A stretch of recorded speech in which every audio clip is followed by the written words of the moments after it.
आपल्याकडे एक कस्टमरची ऑर्डर आली होती ब्लाऊज स्टिच करायला. स्लीवला असा पॅटर्न दिलाय त्यांनी, बॅकनेक डीप दिलाय आणि दोरी आणि लटकन लावायला दिलेलं आहे त्याच्या टसल्स. हा रेड एक तो पण सेमच आहे.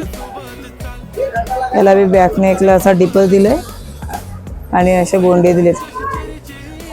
एक पिंक कलर मध्ये हा त्यांच्या घागऱ्यावरचा ब्लाऊज आहे. शोल्डर कट दिलाय याला आणि डीप नेकच दिलाय मागे आणि त्याला पण आपण असे लटकन आणि दोरी लावलेली आहे. आणि अजून एक त्यांनी आपल्याकडनं साडी बनवली आहे, त्याचा पण सिंपलच ठेवलाय ब्लाऊज, फक्त बॅकला डीप नेक ठेवलाय आणि गोंडे लावलेत. आणि प्लेन कपडा घेतला होता साडीसाठी, तर त्याला थोडंसं त्यांनी असं लेस ॲड केली आहे प्लेनमध्येच. असे ब्लाऊज शिवायचे असेल तर ब्लाऊजची शिलाई आपल्याकडे पॅडेड ब्लाऊजची 850 रुपये शिलाई आहे.